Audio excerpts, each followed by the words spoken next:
अगर आप भी लेना चाहते हैं देश दुनिया की तमाम जानकारी तो आज ही सब्सक्राइब करें हमारे चैनल को।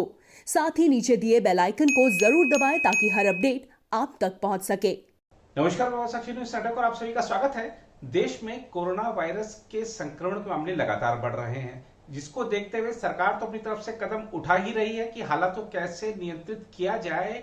अब चीन ने मदद की पेशकश कर दी है। चीन ने कहा है कि हम देख रहे हैं कि भारत में महामारी का प्रकोप बढ़ता जा रहा है और भारत के पास संसाधनों की कमी हो गई है, तो भारत अगर चाहे तो हम मदद कर सकते हैं। अब चीन ये मदद का प्रस्ताव जो दे रहा है, उसके पीछे उसकी मंशा क्या है, ये सब जानते हैं। आज की रिपोर्ट में इस पर बात करेंगे। इसके अलावा आपको बताएंगे कि कोरोना वायरस के जिस नए स्वरूप का पता चला है वह बहुत तेजी से फैलता है और वैज्ञानिकों ने बताया है कि अगर बहुत अच्छी इम्यूनिटी है उसके बावजूद ये व्यक्ति को संक्रमित कर सकता है। क्या है इस वायरस के बारे में ताजा जानकारी आपको बताएंगे और देश के हालात को देखते हुए प्रधानमंत्री नरेंद्र मोदी एक्शन मोड में हैं।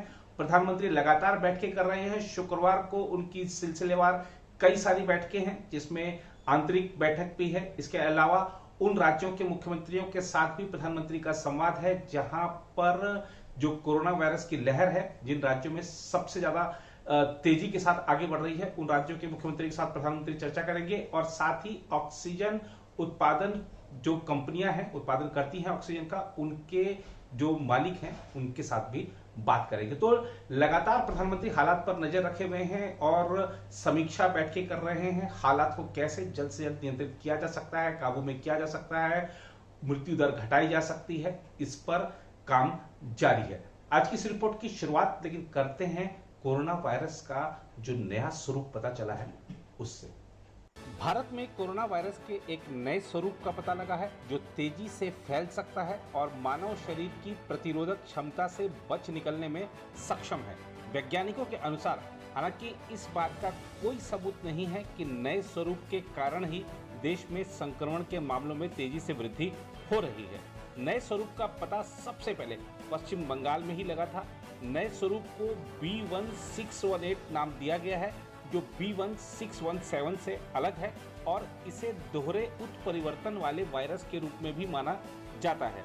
माना जा रहा है कि भारत में दूसरी लहर में कोरोना वायरस के मामलों में तेजी से वृद्धि के पीछे यही स्वरूप है। CSIR institute of genomic and integrative biology नई दिल्ली के निदेशक अनुराग अग्रवाल ने कहा, चिंता करने की कोई जरूरत नहीं है, मानक सार्वजनिक स्वास्थ्य उपायों की जरूरत है। उन्होंने कहा कि B1618 के संबंध में जांच की जा रही है। B1618 भारत में मुख्य रूप से पाए जाने वाले SARS-CoV-2 का एक नया स्वरूप है। दरअसल गुरुवार को भारत में 3,14,000 से ज्यादा नए मामले सामने आने के बाद पैदा हुई चिंताओं को दूर करने का प्रयास करते हुए वैज्ञानिकों ने अधिक शोध और कोविड संबंधी उचित व्यवहार के पालन पर जोर दिया है। उधर प्रधानमंत्री नरेंद्र मोदी शुक्रवार को कोविड-19 की ताजा लहर में सबसे अधिक प्रभावित राज्यों के मुख्यमंत्रियों के साथ चर्चा के अलावा देश के अग्रणी ऑक्सीजन निर्माताओं सहित कुल 3 महत्वपूर्ण बैठकें कर महामारी की मौजूदा स्थिति की समीक्षा करेंगे। सरकारी सूत्रों से प्राप्त जानकारी के मुताबिक प्रधानमंत्री की पहली बैठक सुबह 9 बजे होगी, जो आंतरिक होगी। इसमें कोविड-19 की ताजा स्थिति की समीक्षा की जाएगी। इस बैठक में कौन कौन मौजूद रहेगा, इसके बारे में फिलहाल कोई जानकारी नहीं दी गई है। प्रधानमंत्री की दिन की दूसरी बैठक सुबह 10 बजे होगी, जिसमें वह कोरोना से सबसे अधिक प्रभावित राज्यों के मुख्यमंत्रियों के साथ संवाद करेंगे और महामारी की वर्तमान स्थिति की समीक्षा करेंगे। इसके बाद प्रधानमंत्री दोपहर 12:30 बजे देश के अग्रणी ऑक्सीजन निर्माताओं से बातचीत करेंगे। इससे पहले प्रधानमंत्री ने ट्वीट कर बताया था कि इन बैठकों के मद्देनजर उन्होंने पश्चिम बंगाल का अपना प्रस्तावित दौरा रद्द कर दिया है। अब वह डिजिटल माध्यम से चुनावी राज्य के मतदाताओं को संबोधित करेंगे। प्रधानमंत्री की यह बैठकें ऐसे समय हो रही हैं जब देश में कोरोना के मामलों में तेजी से वृद्धि दर्ज की जा रही है और कई राज्यों में ऑक्सीजन की कमी के मामले सामने आ रहे हैं। इस बीच दवा बनाने वाली अमेरिकी बहुराष्ट्रीय कंपनी फाइजर ने कहा है कि उसने भारत में सरकार के टीकाकरण कार्यक्रम के लिए अपने टीके को बिना लाभ वाले मूल्य पर उपलब्ध कराने की पेशकश की है। कंपनी ने कहा है कि वह देश में टीके की उपलब्धता सुनिश्चित करने के लिए सरकार के साथ मिलकर काम करने को प्रतिबद्ध है। कंपनी ने यह भी कहा कि महामारी के दौरान वह फाइजर बायोनेट कोविड-19 mRNA टीका केवल सरकारी अनुबंधों के जरिए आपूर्ति करेगी। फाइजर के प्रवक्ता ने ईमेल के जरिए पूछे गए सवाल के जवाब में कहा, कंपनी देश में सरकार के टीकाकरण कार्यक्रम में उपयोग के लिए फाइजर और बायोएनटेक टीका उपलब्ध कराकर सरकार के साथ काम करते रहने को पूरी तरह से प्रतिबद्ध है। बयान में कहा गया है कि जैसा कि पूर्व में कहा गया है, फाइजर सरकार को उसके टीकाकरण कार्यक्रम में पूरा समर्थन देगी और केवल सरकारी अनुबंधों के जरिए ही कोविड-19 टीका उपलब्ध कराएगी। फाइजर ने यह भी कहा कि वह टीके को बिना लाभ वाले मूल्य पर उपलब्ध कराएगी। हालांकि कंपनी ने यह नहीं बताया कि टीके का बिना लाभ वाला मूल्य क्या होगा। प्रवक्ता ने कहा कि कंपनी दुनिया के विभिन्न देशों को समान रूप से और किफायती दर पर टीका उपलब्ध कराने को प्रतिबद्ध है। इस बीच एक और बड़ी खबर आ रही है कि चुनाव आयोग ने पश्चिम बंगाल में कुछ नए निर्णय किए हैं। दरअसल चुनाव आयोग ने कुछ नए नियम जारी कर दिए हैं। इन नियमों के तहत 500 से ज्यादा लोग किसी जनसभा में शामिल नहीं हो सकेंगे। रोड शो पर रोक लगा दी गई है, बड़ी रैलियों पर रोक लगा दी गई है और इसके साथ ही जो चुनाव आयोग है उसने राजनीतिक दलों को चेतावनी दी है कि जो कोविड प्रोटोकॉल्स जारी किए गए हैं उन सबका पालन करना ही होगा। और इसको देखते हुए जो राजनीतिक दल हैं, अब 2 चरणों का जो चुनाव प्रचार बचा हुआ है उसके लिए अपने जितने भी कार्यक्रम घोषित थे उनको पूर्व निर्धारित करने में, जो पूर्व निर्धारित कार्यक्रम थे उनको पुनर्निर्धारित करने में जुट गए हैं।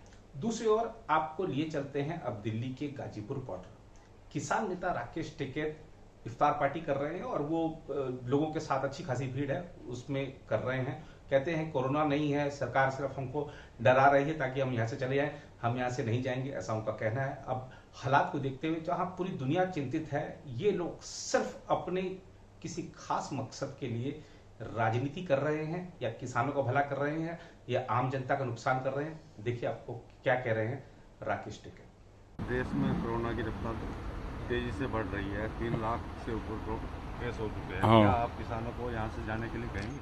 नहीं, यहाँ से हम किसान अपने घर में है, किसान अपने गांव में है, किसान को जाने के लिए कहाँ कहेंगे? मतलब कोरोना यहाँ से फैल रहा है, कोई ये कोरोना का घर है यहाँ पे? कोरोना इनसे फैल रहा, ये तो गांव में बस रहे हैं ना किसान, जहाँ पिछले 5 महीने से हम रह रहे हैं। ये तो हमारे गांव है, अब यहाँ से क्यों जाएंगे हम? कल यहाँ इफ्तार पार्टी हो रही थी, लोग मिल रहे थे, इसमें कोरोना का खतरा ना, लोग मिले नहीं, लोग डिस्टेंस से बैठे हुए थे और उसमें करीब 50 के तो परमिशन सरकार ने भी दे रखी। उसमें करीब 22-23 लोग थे, उसमें वे थे और मिला कोई किसी न किसी को हाथ मिला बैठ के, उनका वो था। उसमें कुछ मुस्लिम थे, कुछ उसमें सिख थे, कुछ उसमें दूसरे लोग थे और वे करीब 22 से 35 आदमी के आसपास थे वे सारे। सर, आपने वैक्सीन लगवा लिया है, क्या आप किसानों को भी कहेंगे? आप नहीं, बहुत किसानों ने लगवा लिया, जो बुजुर्गवार थे, जो गांव में थे, वहां पर लगवा लिया। और हमने तो यहाँ पे कहा अधिकारियों को कि आप यहाँ पे कैंप लगवाओ और लगवाएंगे। ये रे मैं बताता हूँ, दूसरी वैक्सीन किसानों को लगती नहीं। ये वह लोग यहाँ पे पिछले 8 दिन से वो वैक्सीन की तलाश में है कि लगे कहीं मेरी। ये तो सब कहने की वो है यहीं पे ही हमारे पास में लोग, उनको दूसरी उनको लग नहीं रही जो कह रहे। और लगवाओ ना कैंप, यहाँ लगवाएंगे हम, लगवाओ कैंप यहाँ पे।